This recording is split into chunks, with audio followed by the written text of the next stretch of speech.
Shalom Mashpaka. May peace, serenity, and prosperity be multiplied unto you all.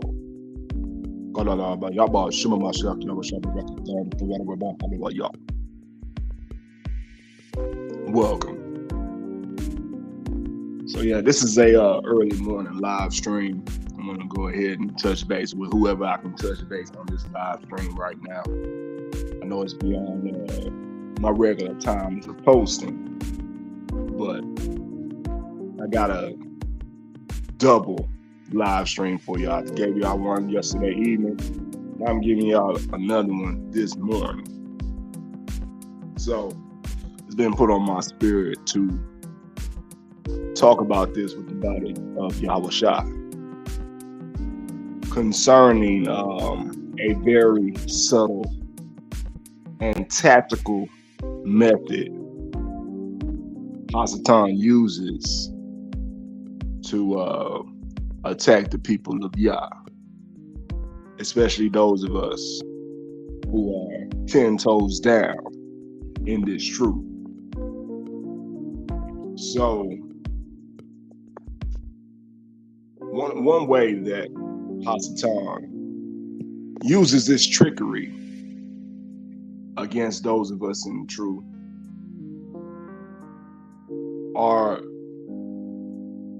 is through our own ignorance.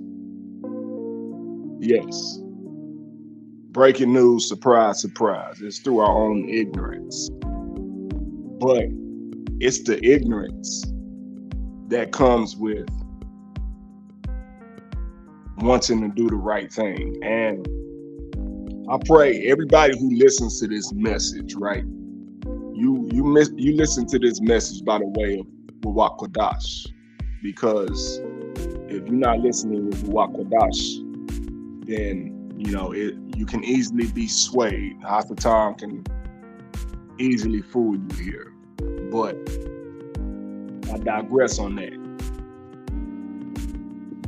What this ignorance that I'm speaking of is when one isn't handling their zeal for righteousness with wisdom, aka Ruach Kodash, Holy Spirit.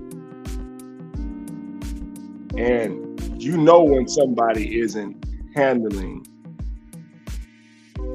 that righteousness with wisdom, when they become over righteous. Yeah. We've been forewarned by Malak Shalamah about over righteousness. Yeah, Malak Shalamah told us about that. And I'm going to get into that precept that Abba Yahweh used Malak Shalamah in his writings to forewarn us about this and to give us knowledge about being in this state, right? Over righteousness. See, Hasatan deceives many people who act in such a spirit. And over righteousness destroys the person who has it. And we're going to get into that. We know that Hasatan brings destruction. He cares about that destruction. So anything of destruction, we know that Hasatan has a dealing in that.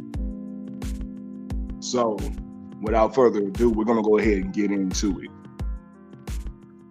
So we're going to the book of Ecclesiastes, chapter 7, starting at verse 16. And it reads, "Be not righteous over much, neither make thyself overwise. Why shouldest thou destroy thyself?" So we see that Abba Yahweh used Malak Shalamah to bring this to attention, this over righteous spirit, overly religious spirit, because destruction comes with it. Yes, destruction comes with being over righteous. One simple form of being over righteous is you have so much zeal, right, that you will argue somebody down concerning what's right or wrong in a heartbeat. You itching for smoke. You itching to be confrontational concerning the knowledge, wisdom, and understanding that we get from these scriptures. That's an over righteous spirit. You know, we were already told in 2 Timothy chapter 2, verse 16. Now, I always get these two mixed up, so let me check it real quick before I read it out, because I don't want to misquote. But it's 2 Timothy chapter 2, verse 16. Yeah, I'll read them both. Starting at 16, it says, "But shun profane and vain babblings, for they will increase unto more ungodliness." So having that over-righteous spirit will have you not shun vain and profane babblings. You will play into it and increase in more ungodliness. Same goes with 2 Timothy chapter 2 and verse 23. It says, "But foolish and unlearned questions avoid, knowing that they do gender strifes." So having an over-righteous spirit is not going to allow you to shun vain and profane babblings. And it's not going to allow you to avoid foolish and unlearned questions. You're going to play right into it. You're going to play right into it and fall from your grace and end up participating in strife and more ungodliness. So that's a basic example of being over righteous. You just have to argue somebody down. You have to prove that you're right with righteousness. You know, it's a pharisaical spirit. It's also pharisaical. It's overbearing. We know that the Pharisees were overbearing using the law. You know, Mashiach said that they put grievous burdens on people's shoulders, but won't even hold it themselves. You know, that's a greater idea on this over righteousness. And you know, going back to the previous precept from Malak Shalamah, we see that over righteousness will lead to one destroying themselves. And if one's destroying themselves, we know that Hasatan or a devil is at play. Now remember, the devils and Hasatan, remember, before they had their fall from grace, they were servants of the kingdom. They had high positions in the kingdom, but then they got cast down as degenerates. So they're workers of the left-hand side. So anytime the destruction is coming on a person, we know that has to do with Hasatan. And over righteousness that we see here in Ecclesiastes chapter 7, verses 16, over righteousness leads to self-destruction. Now, there's a balance to this, of course. You know, let us not be deceived to say, oh, well, you know, I don't want to be over righteous, so let me go ahead and play into some wickedness so that way I don't be over righteous, because, you know, that's how you can get fooled too. Well, you know, an unlearned spirit, you know, the unlearned will take that and run with it. So I'm stopping you right now. You're not going to take that and run with it. You know, being over righteous does not balance out with playing into some wickedness, willingly doing some wickedness. No. And we see that here in Ecclesiastes 7, verse 17. It reads, it says, "Be not over much wicked, neither be thou foolish. Why shouldest thou die before thy time?" So Malak Shalamah is telling us, hey, you can't avoid over righteousness by being wicked Because if you're being wicked and you know better, then you're being foolish. And we see that being foolish will lead to one dying before their time. So it's worse. It increases in severity. You have over righteousness, which leads to self-destruction. And then you have being wicked and foolish, leading to dying earlier than you should.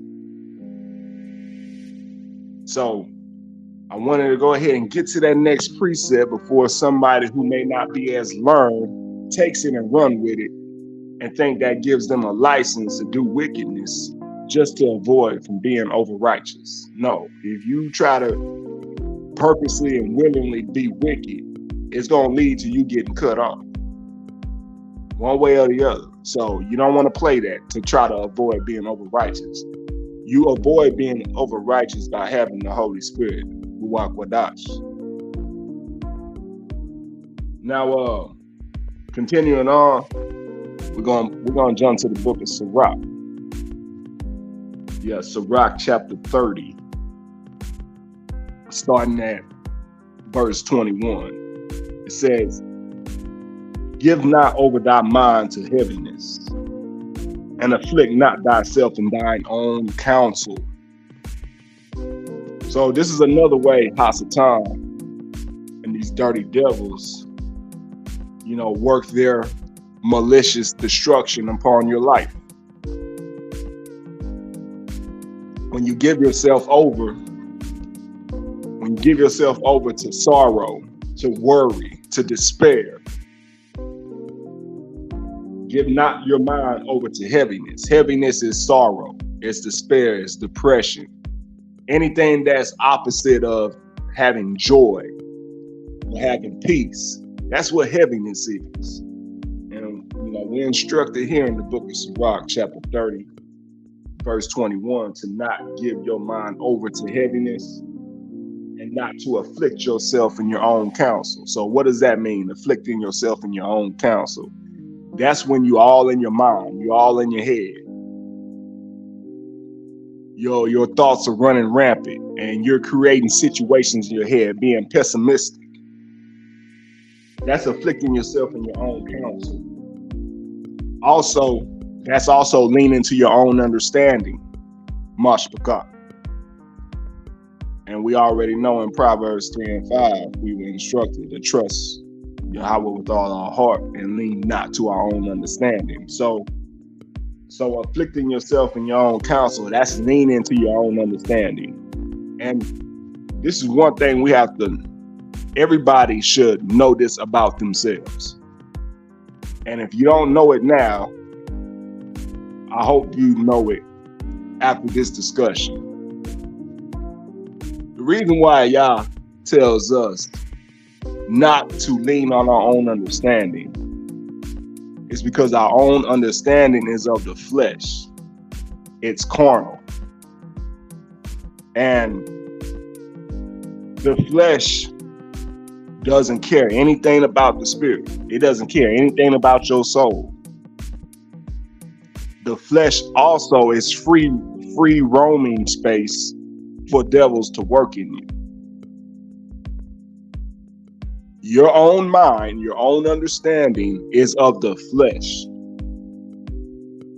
It is defective. It is not something you want to put trust in because your own mind will fool you. It will fool you severely.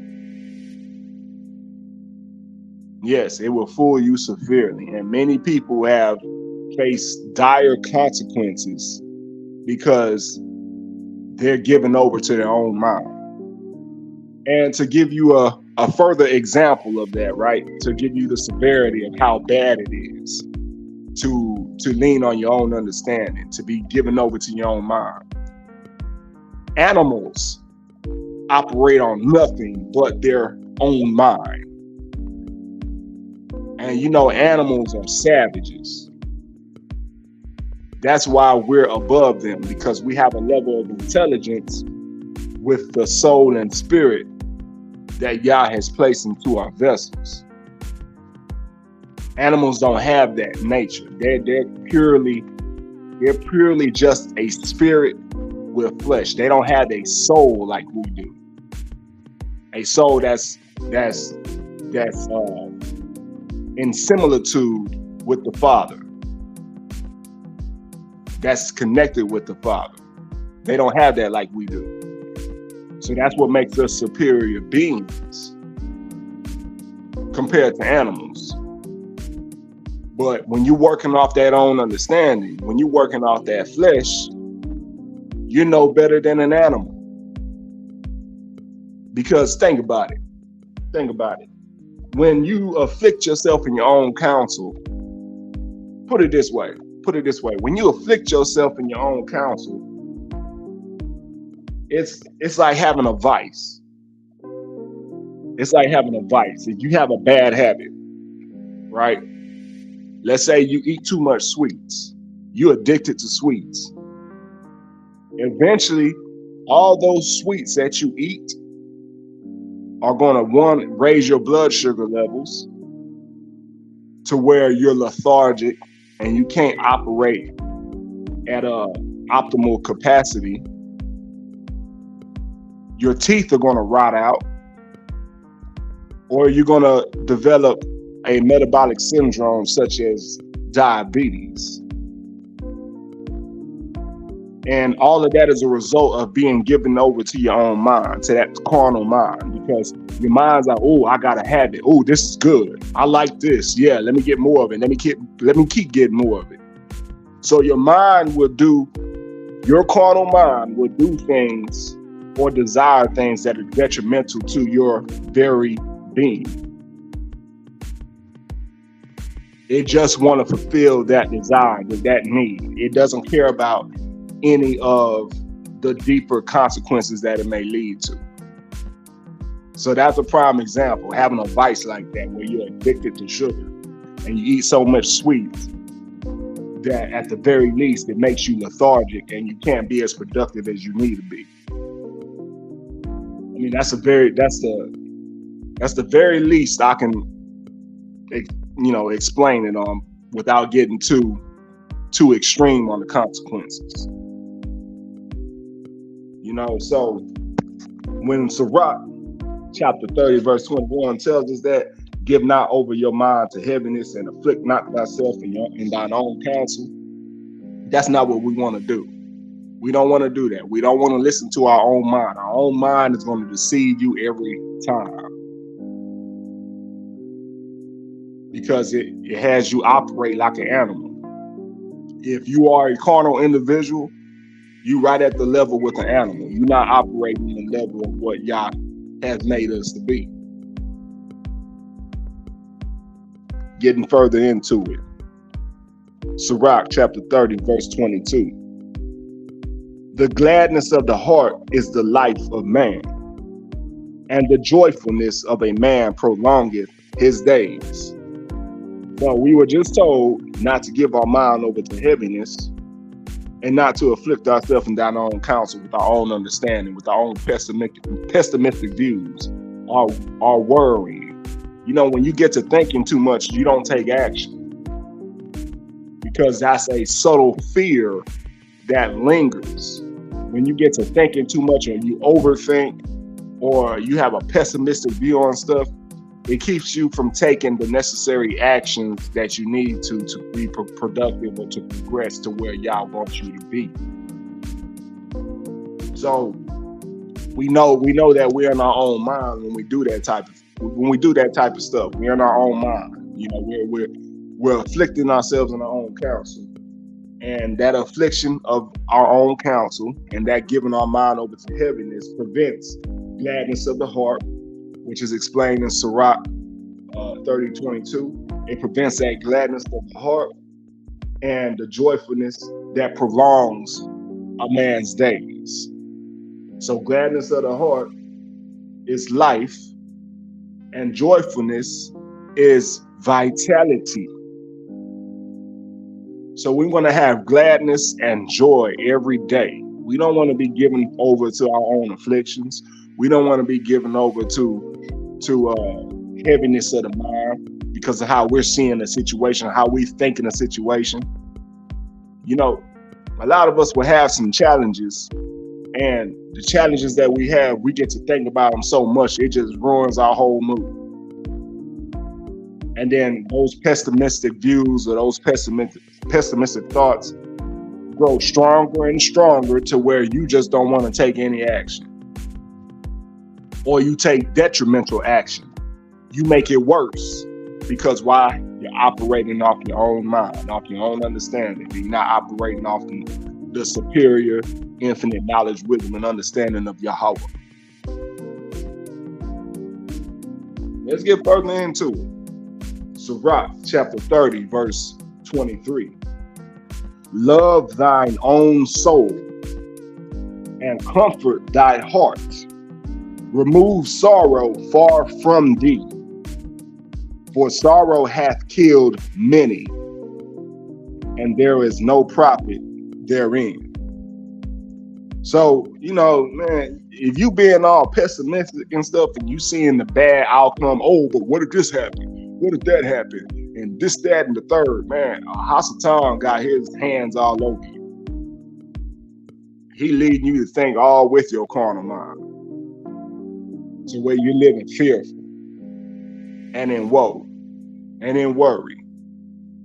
And you know, this is the opposite side of the spectrum from yesterday's live stream, because I dropped some nuggets in that live stream.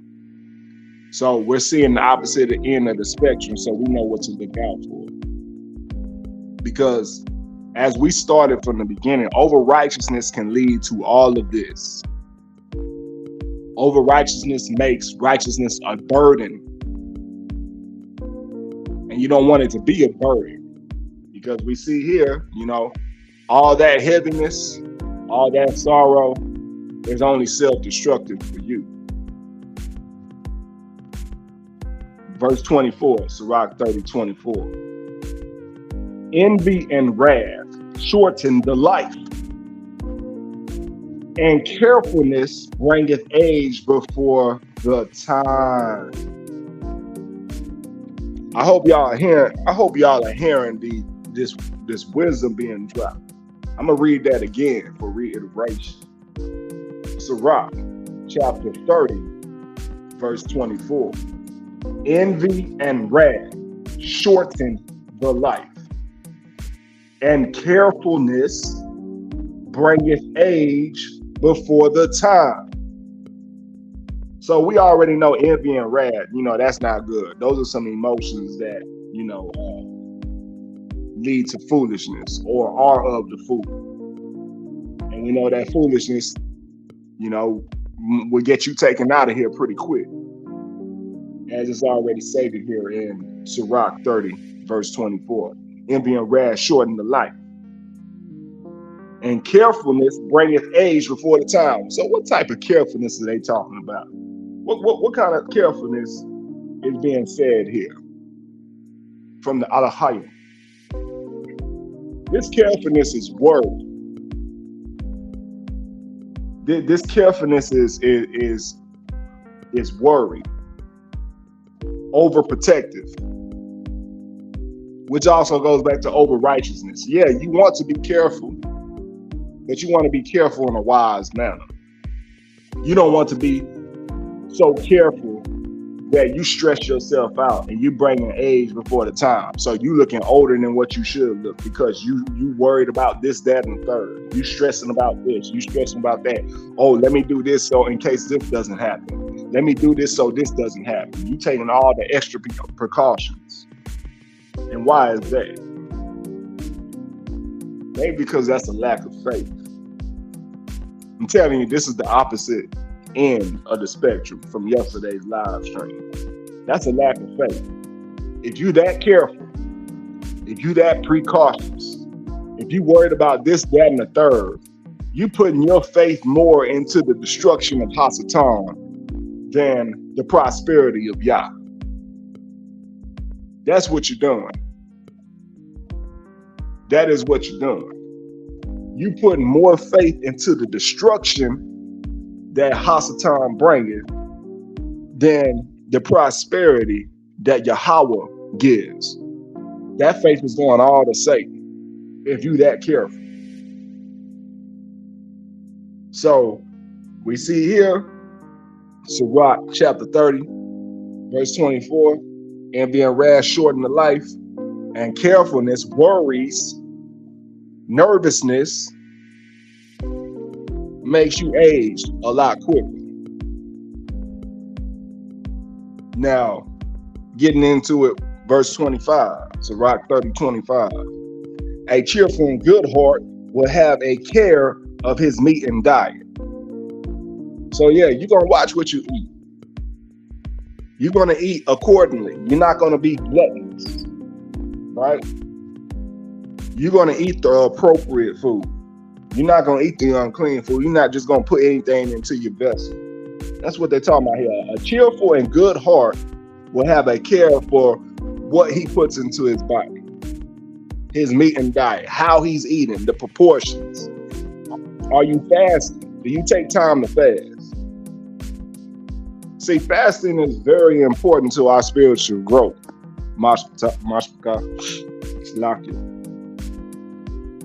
It is very important to our spiritual growth. We have to take time to fast.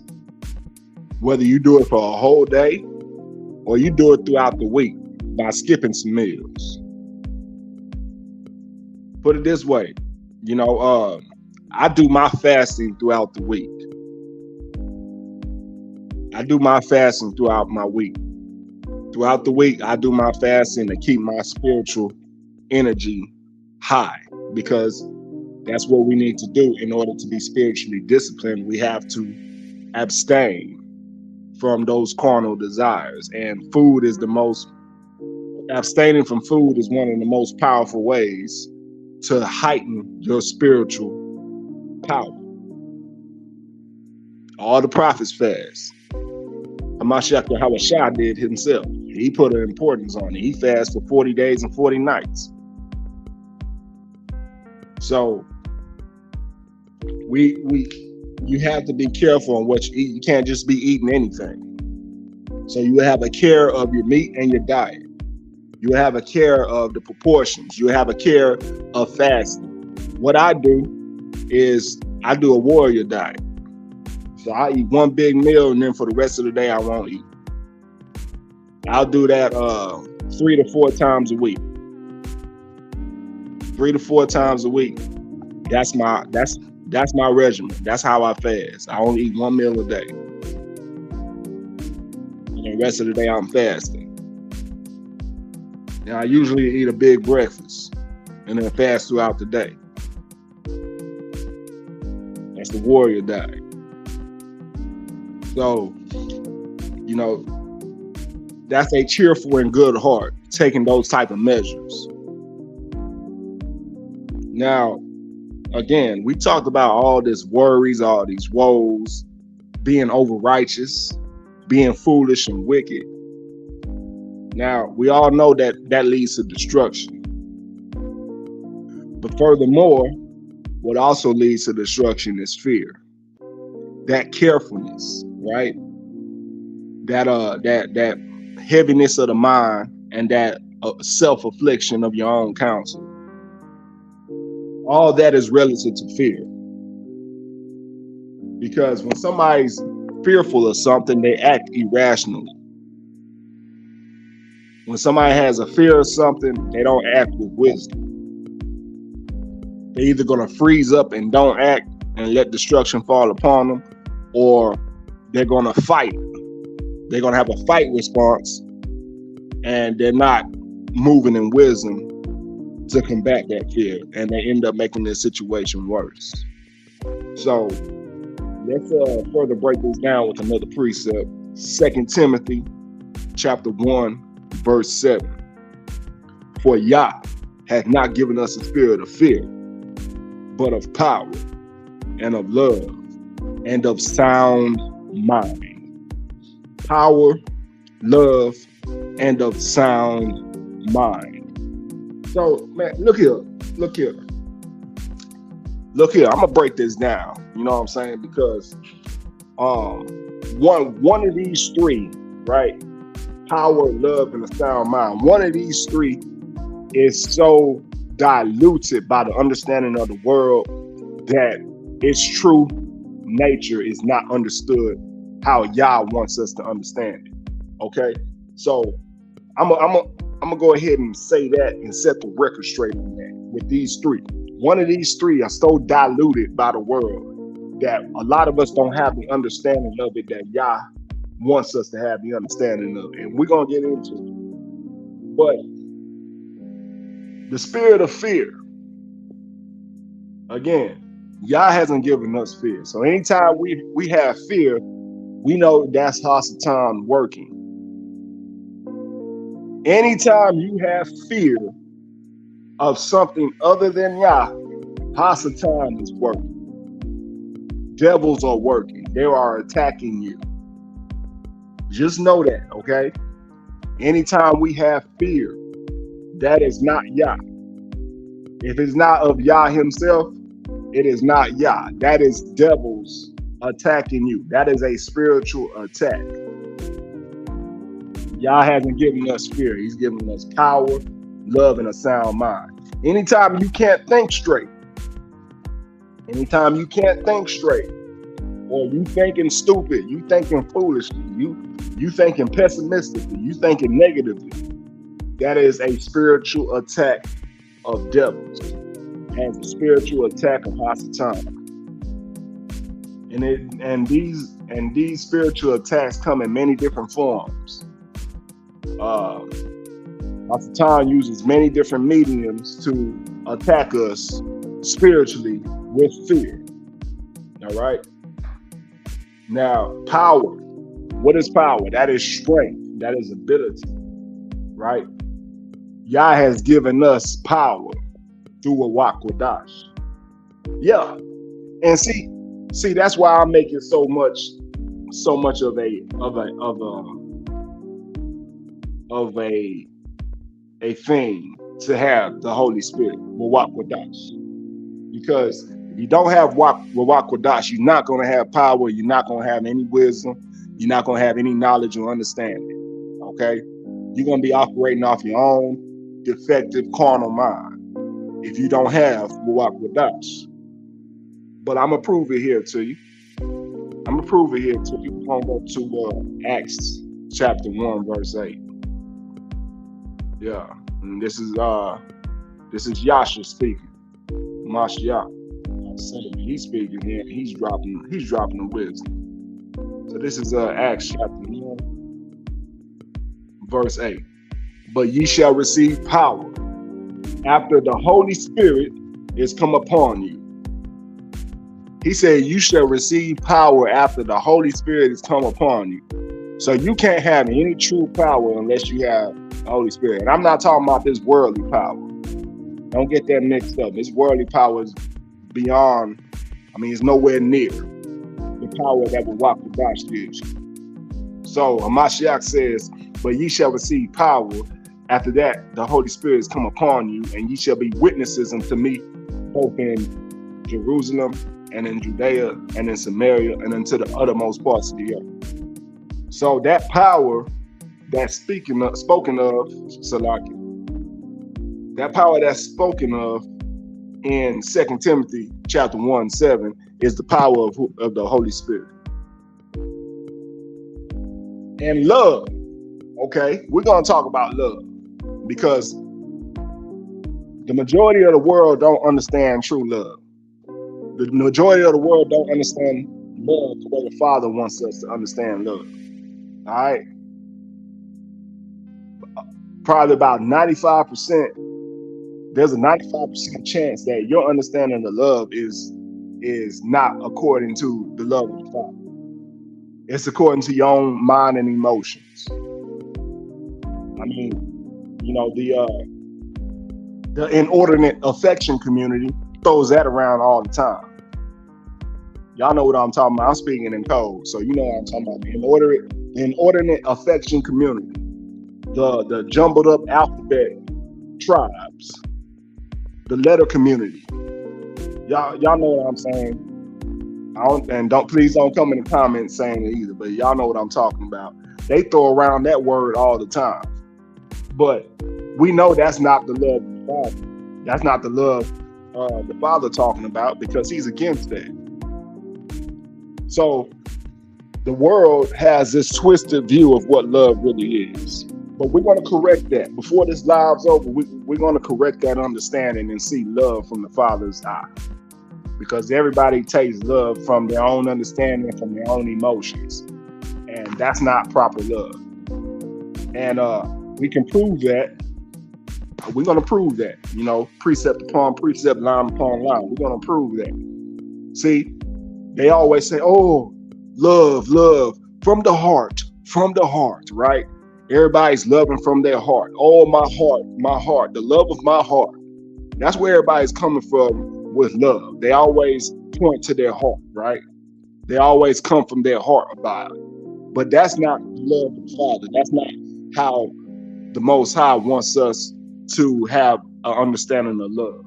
But we're going to prove that if you're loving from the heart, you think love comes from the heart, you're in error. We're going to prove that right now. We're going to go to Jeremiah chapter 17. Yeah, Jeremiah chapter 17 and verse 9. Starting from there, it says, the heart is deceitful above all things and desperately wicked. Who can know it? Nobody knows their own heart truly, because it is deceitful above all things and desperately wicked. You may think you're in the right. You may believe from everything within you that you're in the right, but you in the wrong, and you wicked as hell at times. This is why we're not supposed to be given over to our own understanding, and this is why we're not supposed to afflict ourselves in our own counsel. Because, listen, when the Bible speaks of the heart, it's not the organ that pumps blood throughout your body. Let's get that straight. Let's get that straight. Your heart is your mind. Your heart is your mind and soul. So, we're seeing here that the heart is deceitful above all things and desperately wicked. Who can know it? None of us truly know our own minds like that. Our own minds deceive us all the time. So if you're in this truth and you haven't forsaken your own mind by now, you need to work on that. I did away with my own understanding a long time ago. I already know my own understanding is trash. It's full of wicked. So I don't lean on it at all. I always say, okay, I always question myself. Okay, what do y'all say about this situation? Let me move off of that. Let me not move off my own mind right now, off my own thoughts.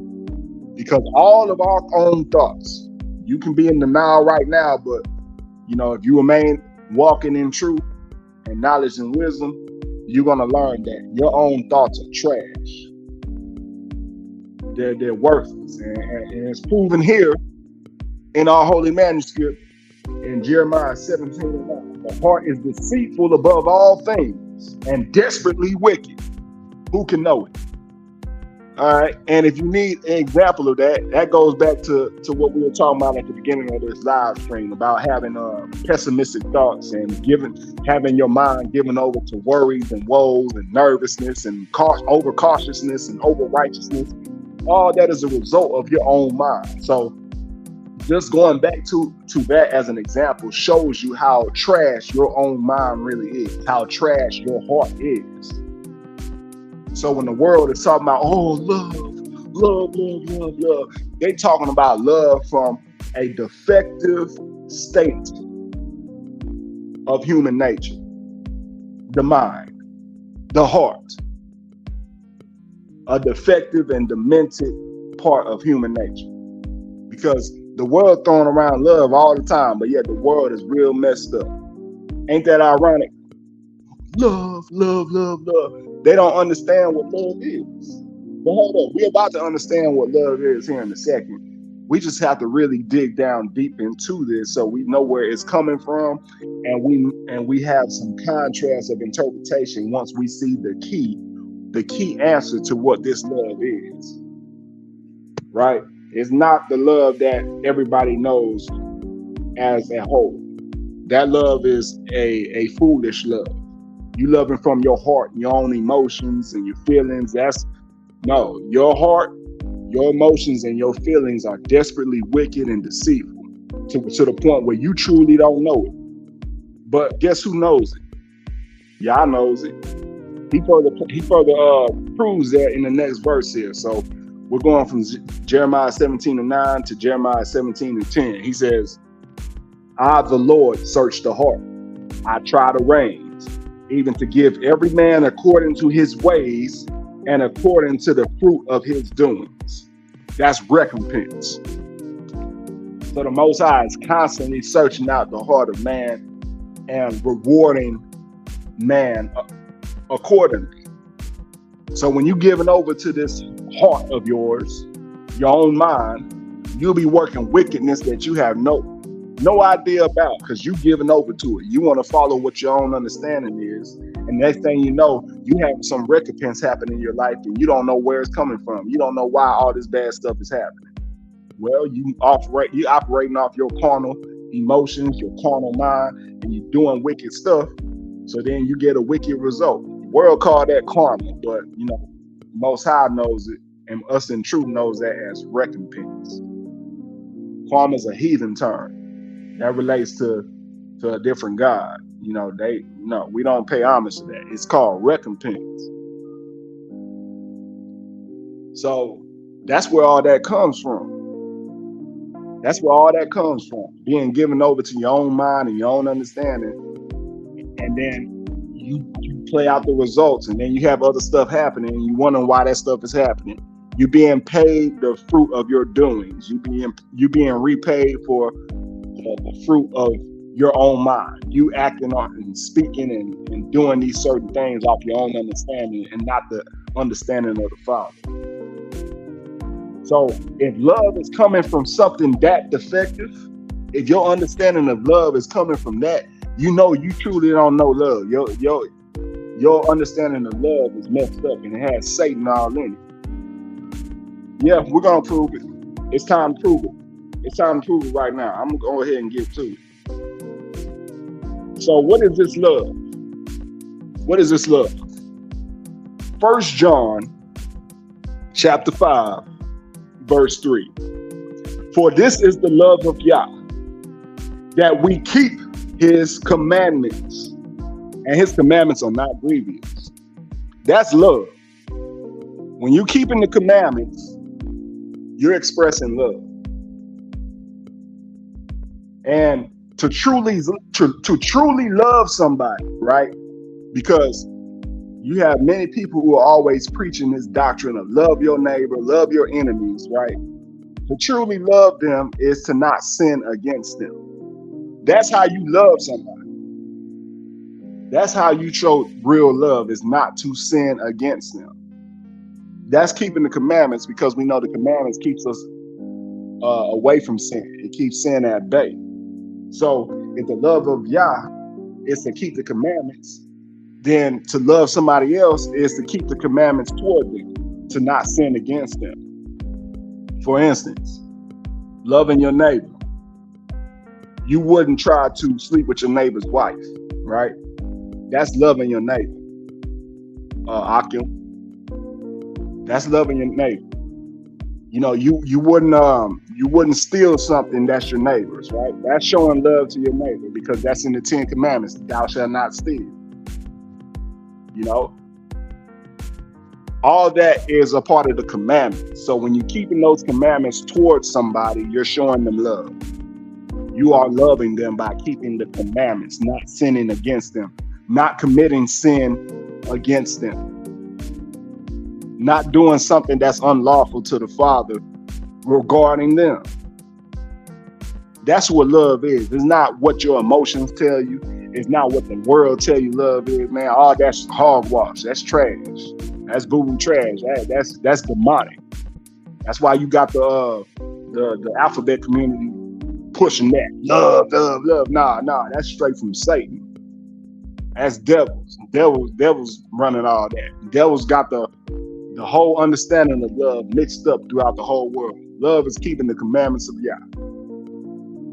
So going back to 2 Timothy chapter 1, verse 7, for Yah has not given us a spirit of fear, but of power and of love and of sound mind. Sound mind. You know, we have all of our faculties. You know what I'm saying? We don't have any sorrow of mind, any heaviness of mind, any madness. So if you have a sound mind, that's from the Father. If you don't have a sound mind, you have all this stuff going on in your head, bipolar stuff, man, those are devils. You know, all these mental illnesses and stuff, those are nothing but devils. And, you know, society once knew that. Society once knew that. But, you know, you had wicked individuals. I'm not going to say the names to trigger any algorithms, but you have wicked individuals that set their institutions to change that understanding on the masses. So now everybody equates mental illness with psychiatry and medicines and all this, that, and the third. No, those are devils. Those are devils. Anything outside of a sound mind is a devil. Anything that's outside of love of the Father is the devil. Anything that's outside of power from the Father is a devil. So once we understand this, we can operate accordingly. Especially with 1 John 5 and 3, the love of Yah, to keep his commandments, and his commandments aren't grievous. Look here. You will have some wicked individuals. You have some wicked individuals that fight tooth and nail about that. Or you're a legalist. You're a legalist. You know, Christ did away with the law. You know, those wicked individuals, those wicked ass individuals there, they'll tell you that because to them, keeping the commandments is grievous because they wicked. Anytime, put it this way, because we already know there's like 613 laws in our Torah. There's 613 laws, but they apply accordingly. You know, some laws are for women, some laws are for men, some laws are for priests, etc., etc., etc. But to know them and to meditate on them, observe them, and do them accordingly, we already know the benefits of them. We spoke about that on yesterday's live stream in Joshua chapter 1, verses 7 through 9, the benefits of that. So when we're keeping the commandments, we have benefits beyond imagine from the Father. Being prosperous in all we do, having good success, having the Father with us wherever we go. Because I tell y'all this, Mashpaka, there's a lot of dangers, seen and unseen, that we're protected from, that we have no idea about. Yeah. Even this very moment, as we speak on this live stream, there are dangers you are being protected from right now because you chose to be obedient. That's how deep it is. It's beyond what you can think about. So why would you think it's grievous to keep the law, to keep the commandments? Because you're being wicked. And that's nothing but Hasatan trying to finesse you into destruction, to take you out of here, to think that any of the commandments of God is grievous. If they're grievous, you're moving wickedly because you're operating off your own mind at that time. If you go to a commandment, or if somebody reads a commandment out to you and you feel some type of way about it, you have some type of opposition against it, that's seeing it as grievous, and that's an act of wickedness. So just remember that next time somebody's going over any of the commandments with you, you feel some type of opposition for it. That's the grievousness that's spoken about here in 1 John 5 and 3. It's not grievous. It's only grievous when you move wicked or you're in your own understanding. That's the only time it's grievous. So, you know, we must remember those benefits of keeping the commandments. The benefits are beyond what we can imagine. It's beyond what we can imagine. It's supernatural. The way the Most High pulls strings for us, where stuff just starts working out in our favor, or stuff, works out to the point where, you can't explain certain successes or certain events that happens. You can't explain how you dodge a certain accident from happening or a certain danger. That's all the benefits of Yah having favor on you for being obedient to his word. So remember that next time you have some deceived individual come to you talking about, we can do this, the law's done away with. Hey, I'm gonna go to Christ himself. I'm gonna go to Hamashiach himself and read something out to y'all and close it out with this concerning the commandments. And some of y'all probably already know where I'm gonna go because it's elementary at this point. You've been in the truth for a while. We're gonna go ahead and go to this. Matthew chapter 5, starting at verse 17. Hamashiach says, "Think not that I've come to destroy the law or the prophets. I am not come to destroy, but to fulfill." So he's the completion of the law. But just because he completed it doesn't mean it's done away with. It's still in act as we speak. And Mashiach reinstates that. He says that here in verse 18, "For verily I say unto you, till heaven and earth pass, one jot or one tittle shall in no wise pass from the law till all be fulfilled." So until heaven and earth pass, well, the earth's still here, right? You look up, you still see the first heaven. You still see heaven when you look up. So nothing is passed. It's still enacted. It's still being enacted by the Most High. Verse 19, he goes to further say, "Whosoever therefore shall break one of these least commandments and shall teach men so, he shall be called the least in the kingdom of heaven. But whosoever shall do and teach them, the same shall be called great in the kingdom of heaven." You got a lot of false ass prophets teaching to be the least in the kingdom of heaven. Yeah. And it's big time in a lot of these churches. They'll tell you up and down, you can do this and you can do that, when it's clearly written in the Bible that you can't do this and that and that. Yep. So all those people, these quote unquote accredited individuals, people who should know something, that are speaking against these scriptures, they the least of the kingdom. Mashiach said that. And these same people will try to use Mashiach to support their grief for the commandments of Yah. But hold on. I'm gonna prove to you all how Hamashiach was the completion of the law. He didn't do away with it. He was completion. So we're gonna get into that here real quick. Bear with me. I'm gonna show it to y'all here. Give me a second.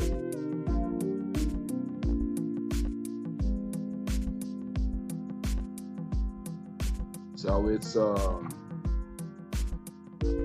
we're gonna go to Revelation chapter 14, verse 12. So remember, Mashiach said, "Think not that I came to destroy the law, but to fulfill." So Revelation 14:12 tells us, "Here is the patience of the saints. Here are they that keep the commandments of Yah and the faith of Yahushua." So you can't just keep the commandments and not have the faith of the Messiah. Or you can't just have the faith of the Messiah and not keep the commandments of Yah. You got to have both. And Hamashiach said that during his Sermon on the Mount. "Think not that I came to destroy the law or the prophets." Not one time did Hamashiach speak against the prophets. And he was greater than them all, right? Being the son of Yah, the only begotten son of Yah to come in fleshly form. He was greater than all of them, and not one did he talk down on the prophets. But you have plenty of these other people out here who will do so to try to justify their wickedness. Yeah. Yeah, you have a lot that try to talk down on Malak Shalamah. You have a lot that try to talk down on Malak Dawad. Those are the main two. You know, when people try to talk down on Malak Shalamah for him having multiple wives, where he really messed up was having wives with the other nations. That's where he messed up.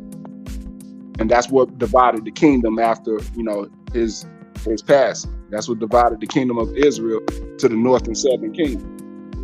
And then you have people who try to talk down on his father, many of our great ancient grandfather of ours, Malak Dawad. They try to talk down on him because how skilled he was in war.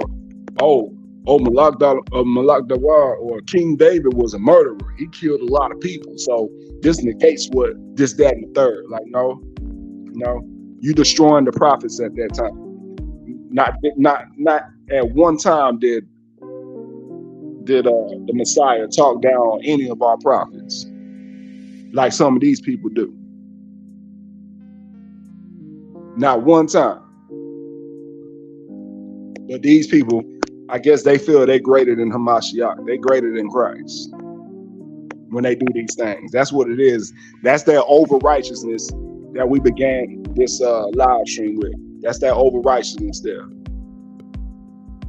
being spoken of. It's wickedness. Over-righteousness has wickedness in the background of it. And we're proving it right there. It's a pharisaical spirit. The Pharisees had over-righteousness, but yet they were also hypocrites. So, yeah, y'all. That's what I wanted to cover. I wanted to really bring that into everybody's attention that Hasatan uses such a state of being against you. He weaponizes it against you to your own deception and destruction. He weaponizes ignorance, even if that ignorance is geared toward the right place, such as righteousness. But you have too much of it, you're over righteous to the point where you're overbearing, then it works against you. But yeah, that's all I wanted to cover on this live stream for almost an hour now. You know, starting so early, but I'm gonna go ahead and give y'all a double dose of a live stream. Yeah. So hopefully you all were blessed on this lesson. And I'll close it out with peace, serenity, and prosperity be multiplied unto you all. Shalom.